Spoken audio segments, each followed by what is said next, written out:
No one remembered exactly when she walked in, but amid the crystal chandeliers and $1,000 suits, a woman in a faded military coat brought the entire high society auction room to a halt. They scoffed, whispered, demanded she be removed from the VIP section. But minutes later, that same woman uttered just one word, 600.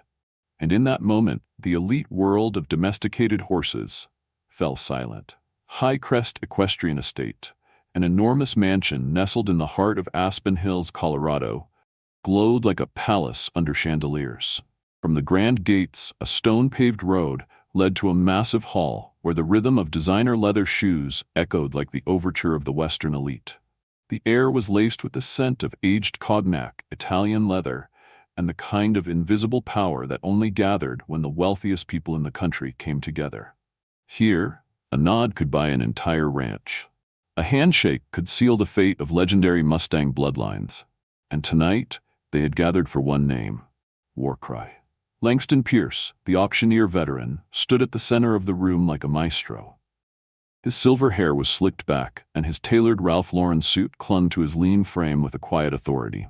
From atop the mahogany podium, names were announced, prices danced upward, and waves of applause erupted like fireworks made of money.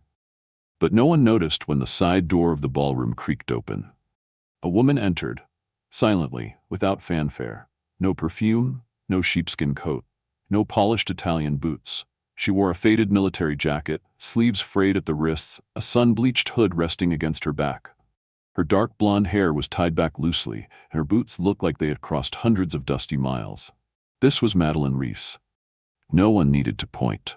The entire space seemed to pause for a beat, eyes cut toward her like cold knives. A woman near the aisle leaned to her friend and whispered, "Did she wander in from the wrong pasture?" A rancher from Texas smirked. "Looks like someone lost from the barracks." Their voices were just loud enough for her to hear.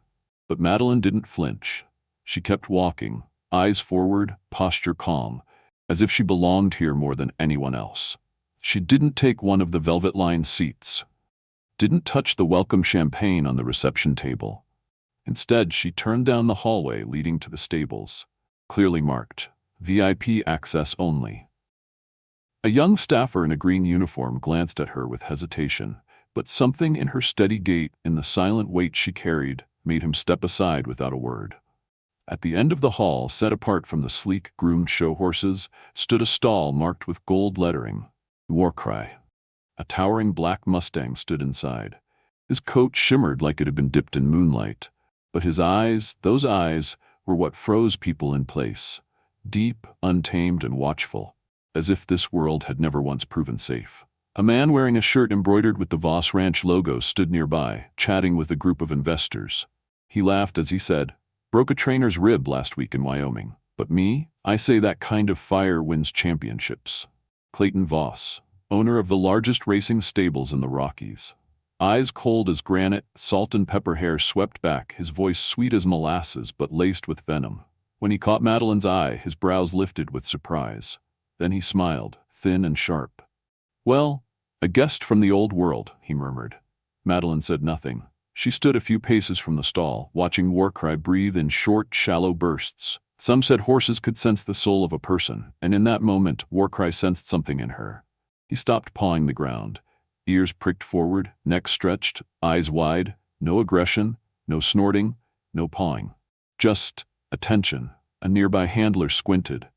"He's never stood that quiet before," he whispered. But the moment didn't last. A security guard approached.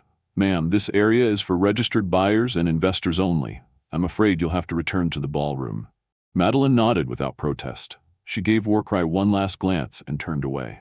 Behind her, Warcry tugged hard at his reins, stomping with a force that spoke of something unspoken. Something like protest. Back in the ballroom, the orchestral music floated among feathers, wine, and golden lights. Madeline walked past clusters of guests chatting and laughing. Their glances followed her like wind follows a storm cloud. A combat medic, bidding on a show horse? One voice sneered. "Maybe she thinks she's still on patrol in Afghanistan," another chuckled. Laughter spread like wildfire, but Madeline didn't look back. She headed to the last row of seats, wooden chairs, unadorned. On stage, Langston Pierce kept calling out horses, the rhythm of numbers and names relentless. Every head turned toward the usual bidders, the ones with gold watches and diamond necklaces. Madeline? She had only a scarred wooden chair. And her silence. People say silence is the strongest weapon of someone who's survived.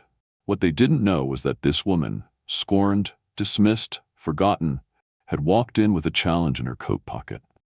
A signed check worth $600,000 and a conviction that some horses weren't born to be sold. They were born to remind the world that loyalty, courage, and freedom cannot be measured in dollars. The lounge outside Highcrest's Grand Hall wasn't built for anyone unfamiliar with three-course dinners or 12-year-old bourbon. Oil paintings of Colorado's high plains lined the walls, and dim amber light poured over leather armchairs like something from a post-war senator's drawing room. The scent of cedarwood blended with the lingering smoke of old Havana cigars.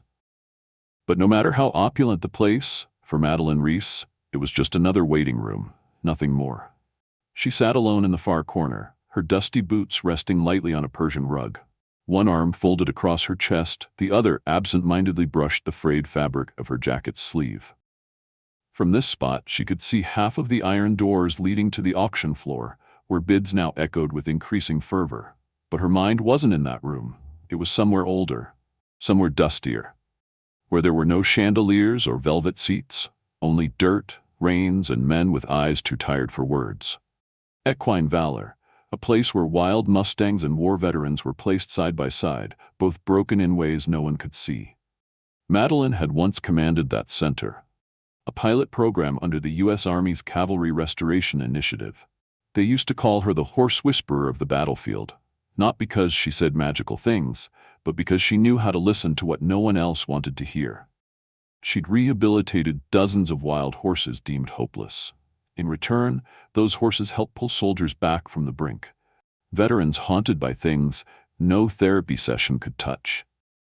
Especially one horse, Ghost Rider. A smoke-gray Mustang with a blade-like mane, piercing eyes, and a body built for war. Ghost Rider once broke out of his pen 3 times and fractured a medic's arm. But with Madeline, in just 8 weeks, he was following whistles. And one day, he even stepped between a soldier and a training round mid-panic attack. She still remembered the day Ghost Rider pulled her from a rock slide during a field drill in Utah. She had been pinned, injured. He had stayed. That was the day she realized she owed him far more than discipline. She owed him her life. In an interview with an Army journalist, she once said, "I don't train horses, I invite them to walk beside me." People didn't get it, but Ghost Rider did. Then came the money. A corporate entity, posing as a PTSD animal therapy expansion group, tried to buy Equine Valor. They wanted to turn it into a profit model. Every veteran is an investment, they said. Therapy horses will be ranked by efficiency. Madeline refused. No signature, no compromise. Funding was pulled, government support dried up, press coverage went silent. Within 4 months, everything was gone. The ranch shut down. Ghost Rider was transferred somewhere. She never found out where. The same people who once called her the backbone avoided eye contact in the grocery store. A giggle nearby snapped her back. At a cocktail table across the room, 4 men in expensive sweaters sat chuckling. One, with greased-back hair and a smug tone, said just loud enough for others to hear, "Did anyone see that soldier chick earlier? What'd she do? Wander in from a supply tent?" Another chimed in, "Swear to God, her boots looked like they'd marched across the border." Madeline didn't flinch. She'd heard worse, in the freezing outposts of Afghanistan, in budget hearings before Senate subcommittees. Behind the grand doors, the mic crackled. Next up, Lot 19, war cry. She stood. No rush, no tension. Her left forearm bore a long, jagged scar from a Mustang's kick 5 years ago. Her right arm looked normal, but sometimes trembled in the cold. A reminder of that storm in southern Georgia when she spent a night trapped under debris, with a horse that trusted no one else. Madeline hadn't come for revenge. She wasn't seeking recognition. But when she heard that name, Warcry, and saw his eyes, untamed and unbowed, something called to her. Not the noise of the crowd, not the approval of the elite.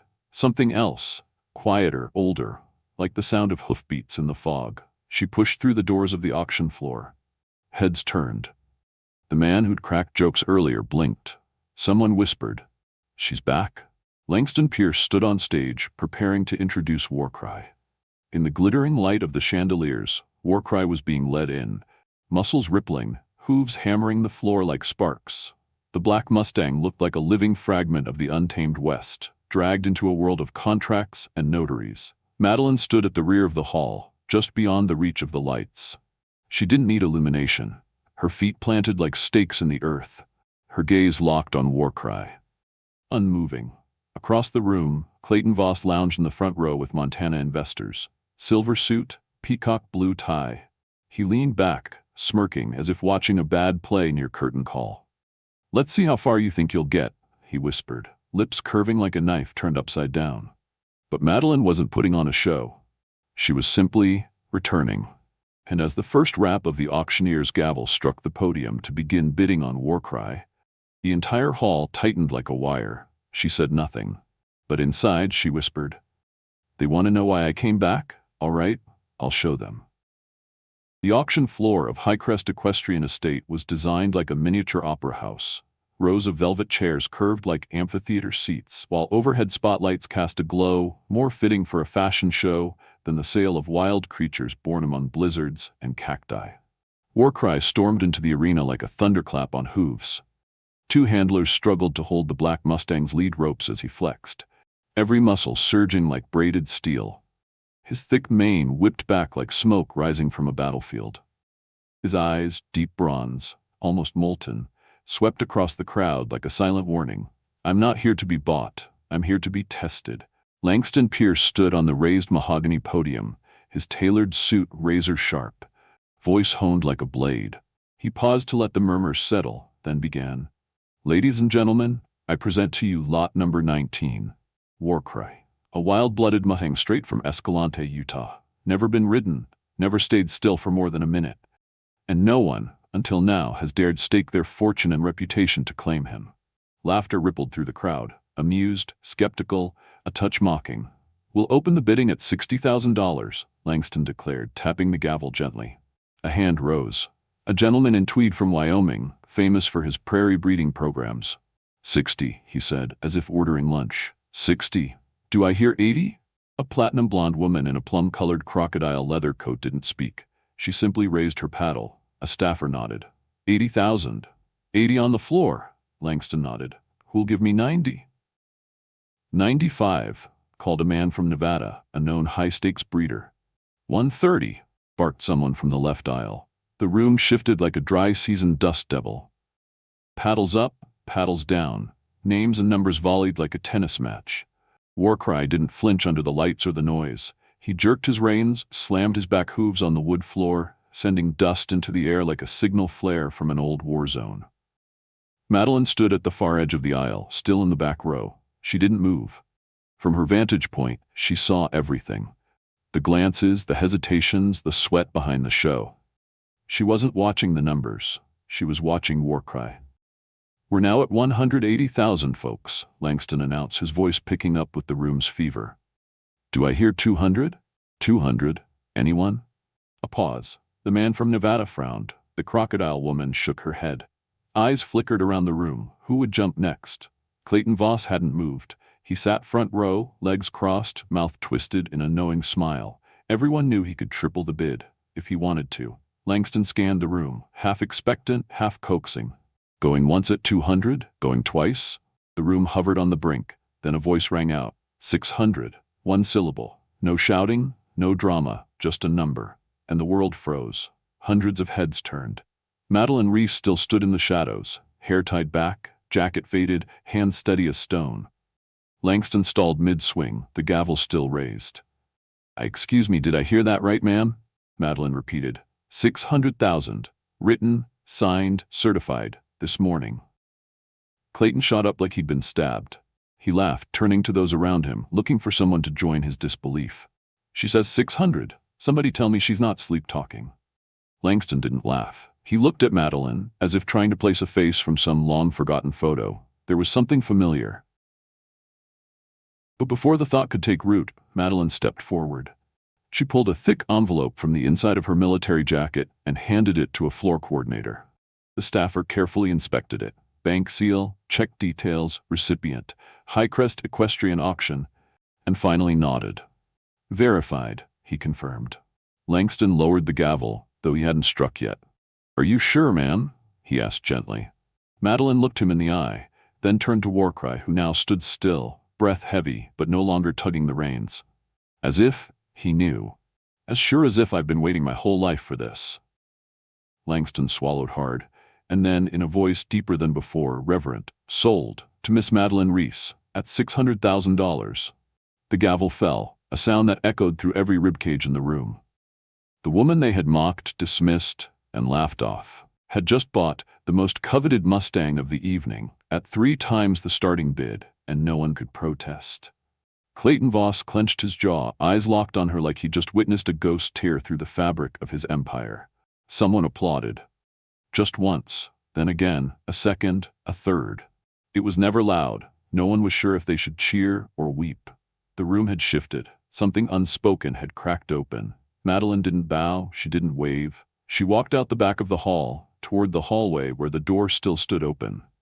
Her jacket fluttered behind her like a flag. The lights didn't catch her face, but everyone could see it. Behind her footsteps, the auction they knew had ended, and something priceless had just begun. Night air drifted through the marble halls of Highcrest like a breath from some distant memory. As guests filed out of the grand room, eyes still dazed by what had just unfolded, Madeline Reese stood quietly outside the organizer's office, receipt in hand. It was done. No doubt remained. She now owned the wildest horse at the most prestigious auction in the American West. But she didn't smile. Not even a little. Across the estate, in the velvet-draped VIP tea room behind the stage, whispers had begun to ripple. An elderly woman, frail in frame, silver hair pinned beneath a soft green shawl, set her porcelain teacup down with a faint clink. Her hands trembled slightly, but her voice was clear. "That's Madeline Reese, Reese from Equine Valor." A younger man beside her, her grandson, judging by the resemblance, frowned. "Equine Valor? I don't think I've heard." The woman turned to him, her eyes lit with something old and fierce. "You haven't heard because women like her don't make noise to be remembered. Do you recall the Equine Therapy Center for Veterans in New Mexico?" The boy paused, slowly nodded. Flashes of old news articles, faded photos, blurry headlines came to mind, about a place called Equine Valor, where Mustangs help bring home the broken souls of war. Madeline Reese was its founder, its soul. "Ghost Rider," the old woman whispered, her eyes moist. "She rode him into a military outpost to meet a soldier who was ready to end his life. Didn't say much, just stood there. Let the horse breathe near him. The man touched that mane and chose to live." The story moved faster than wildfire. People who had laughed at Madeline in the hallway were now quietly Googling her name. Old blogs resurfaced. Archived articles. Grainy images of a woman standing among wild horses, jacket worn, eyes distant, began flooding screens. The same people who'd called her lost or washed up were now swallowing their pride like broken glass. Out in the main corridor, Clayton Voss, polished outside, boiling within, stormed toward the front entrance. But something in him snapped. He wheeled around and marched toward the backstage corridor. A server carrying a tray of champagne barely dodged his swinging arm. A security guard made a move to intercept him, but when he saw the name on Clayton's VIP badge, he stepped aside. Madeline was still there, just finishing the final signatures. A logistics assistant was stacking papers nearby, sneaking glances, equal parts curiosity and awe. Clayton stopped 3 feet from her. "You think you just pulled off something noble in there?" he hissed, low enough to avoid attention. Madeline looked up, not surprised. "I wasn't pulling anything," she said, calm as stone. "I did what I knew was right." "Right?" Clayton laughed, sharp and dry. "You just sabotaged the entire auction for some cheap stunt? 600 grand from someone who lost everything? From someone you forced out and lowballed into silence?" She interrupted, her voice still soft. The words hit like a slow-burning fuse. "You don't need to remind me," she added. "I lived it." Clayton stumbled for a reply, then tried to regain his edge. "This world isn't built for people like you, Madeline. This is about power, connections, real money, not your washed-up army fairy tales."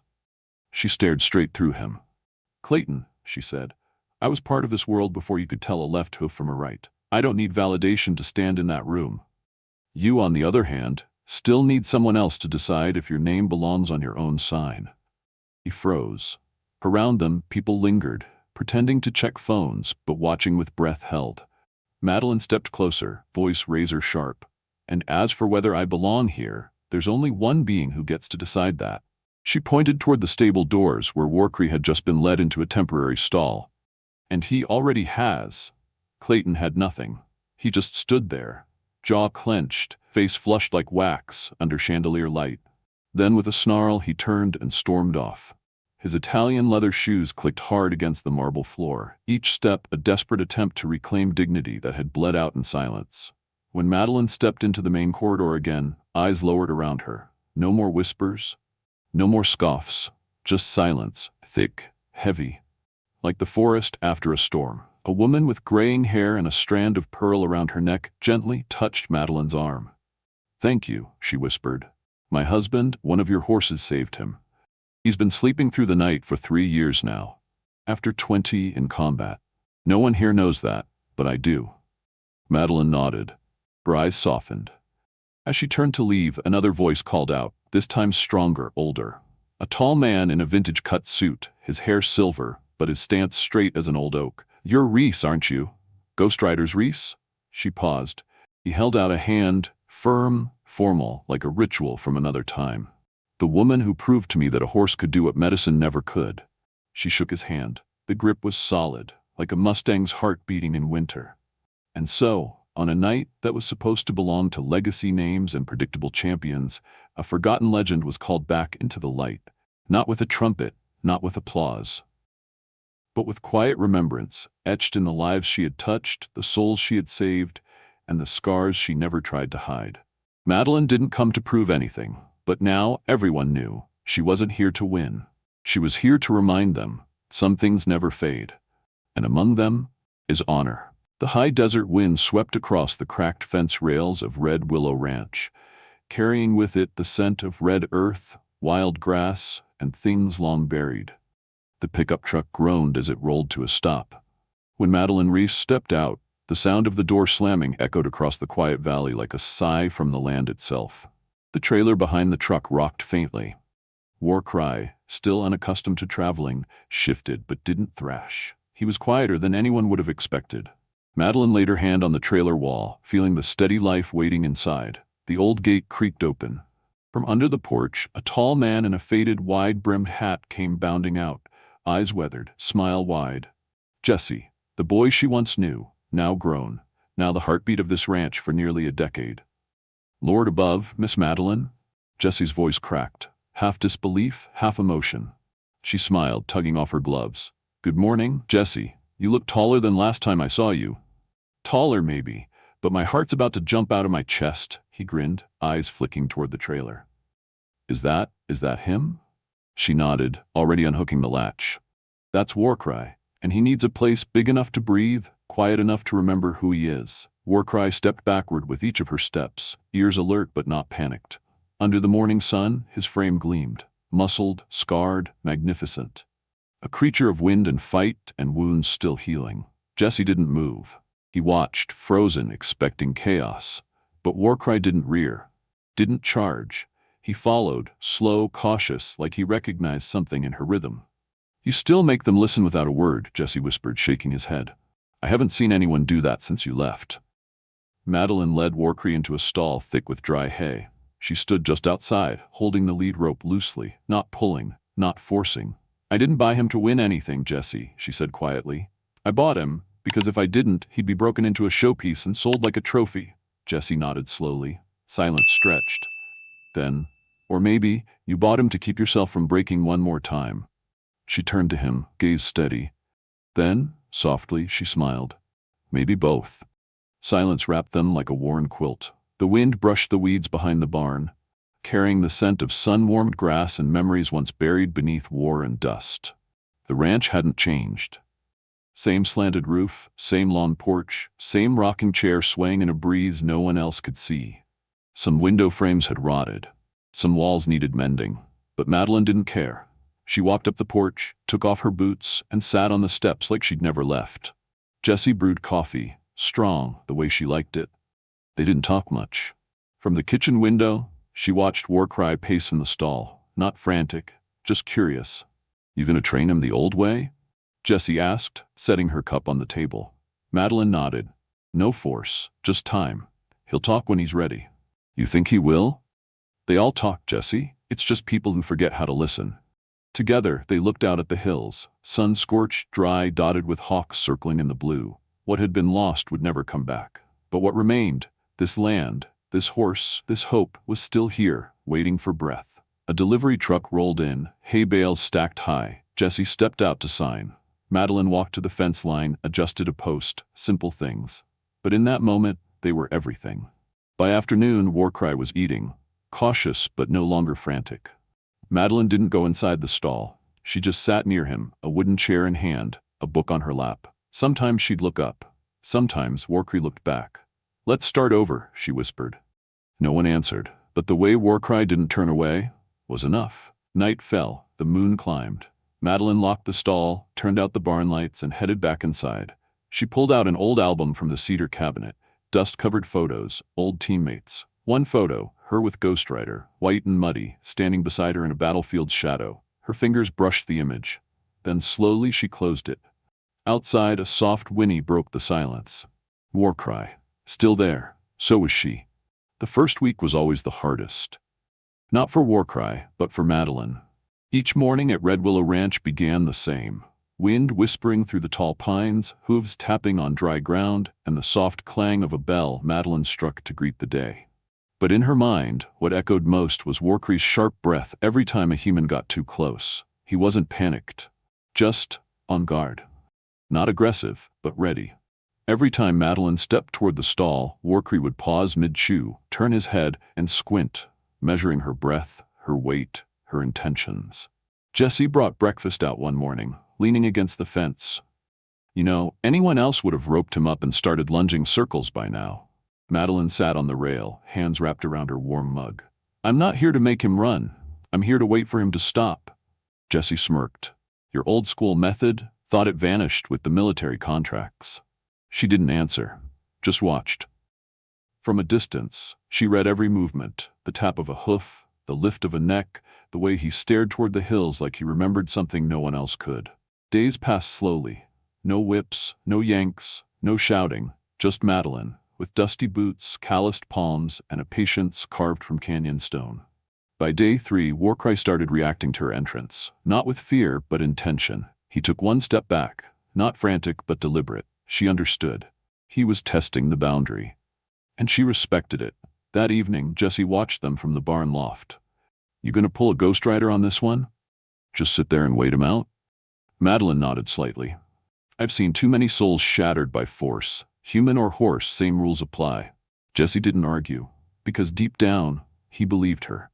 He'd seen her do the impossible once, turn a wounded battlefield Mustang into a protector without ever once raising her voice. The night brought a storm. Wind swept down from the red cliffs. The smell of thunder curled through the air. Warcry grew restless, pawing the stall, shaking his head, ears pinned tight. Madeline pulled on her coat, hat low, and walked straight into the rain. Jessie called out from the porch. "Don't go in, he's panicking." She didn't stop. "If I'm not there when he needs someone, what's the training even for?" She unlatched the stall. Lightning cracked above them. Warcry stood braced, legs wide, head down, muscles twitching like a coiled spring. Madeline moved slow, like walking across thin ice. No words, no sudden moves, just her breath, steady. Warcry growled, not a whinny but a deep sound of warning, fear, instinct. Madeline kept walking, arms relaxed, palms open, offering nothing but space. Rain battered the tin roof. Thunder rumbled. Warcry backed up, one step, then two. Madeline whispered something. No one heard it. Could have been his name, could have been a prayer. She stopped half a stride away, waited. He didn't bolt. 1 second, 2, 3. Then, Warcry dipped his head, just a fraction, almost invisible. But to Madeline it meant everything. She didn't reach out, didn't break the moment. She just stood there, letting him decide. Then he stepped forward, ears softened, eyes steadied, and in a quiet second where the storm paused, he leaned his forehead gently against her shoulder. No one spoke, only rain and breathing. Two hearts finding the same rhythm. The next morning was clear. Sky soft blue, light fresh and golden. Jesse nearly spilled his coffee when he looked outside and saw it. Madeline walking in the pasture, and Warcry beside her. No rope, no halter, no force. "Did you work magic?" he gasped. She looked over her shoulder, winked. "Nope, I just didn't scare him. And when a creature isn't scared, it starts to trust." "Trust who?" "Trust itself." Jesse blinked, then smiled quietly. Warcry now moved through the field freely, but never too far. Every time Madeline stopped, he stopped. Every time she walked, he followed. In a world that trained horses with harsh commands, tight reins, and louder voices, Madeline trained with one thing: presence. No one knew how long this would last, or whether Warcry would ever become a therapy horse like Ghost Rider. But one thing was certain: he had chosen to stay. And as Jesse watched from the fence that evening, arms folded across his chest, he whispered, "That's something no language can ever teach." Madeline stood just a few paces away, sun lighting her tied-back hair, and Warcry stood beside her. Two beings once misunderstood, now moving side by side, not by force, but by choice. Morning light bathed the New Mexico highlands in a gauzy veil of silver mist. The first rays broke through the pines, scattering gold across dew-drenched grass. On a small rise overlooking the valley, Madeline stood still, arms crossed, eyes locked on the field below.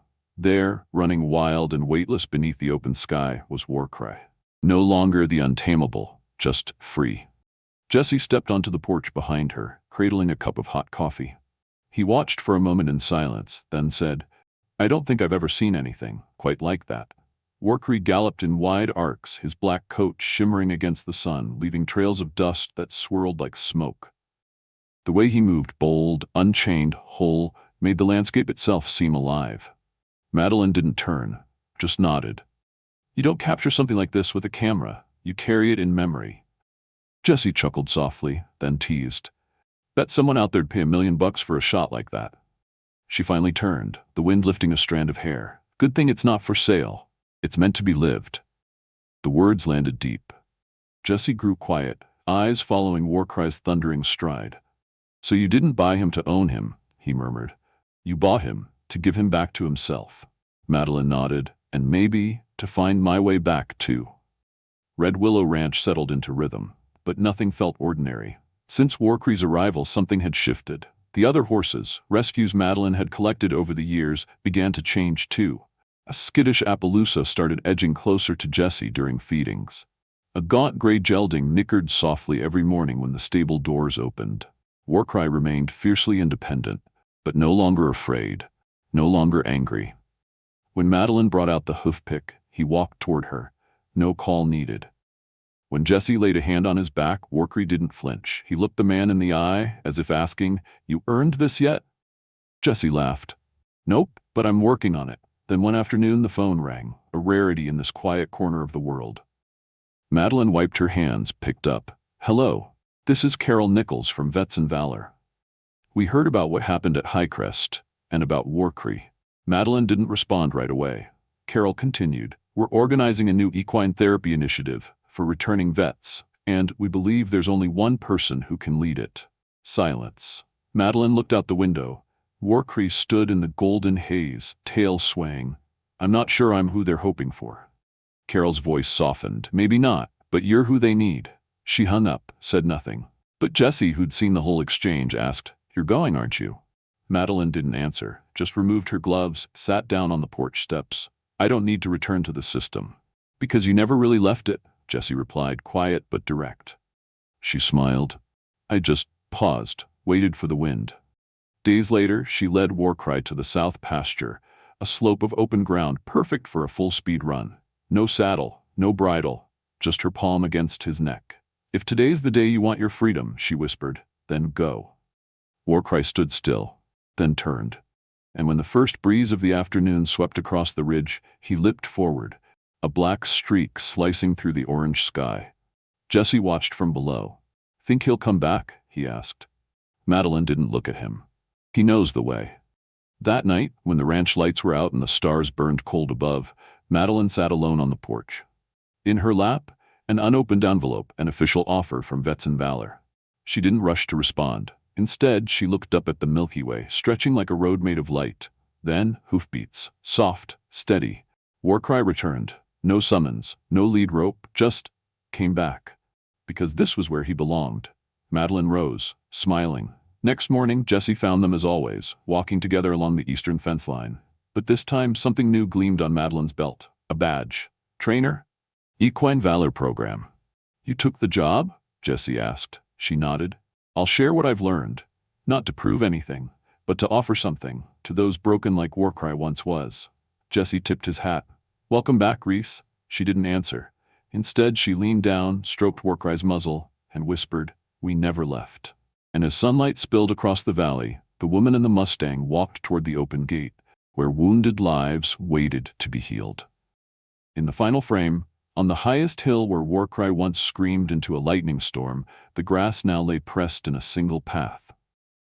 On a wooden post, Madeline had left behind a weathered horseshoe, once worn by Ghost Rider. Next to it, hand-carved words. Freedom is not given, it's chosen. If you believe there are wild souls born to guide the lost, drop a 1 below. If you've ever witnessed a moment that shattered every barrier between man and beast, leave a 0 in the comments. And if the journey of Madeline and Warcry stirred something deep in your chest, subscribe now so you don't miss the next story, where freedom, healing, and silent friendship are told through the eyes of those who can't be tamed.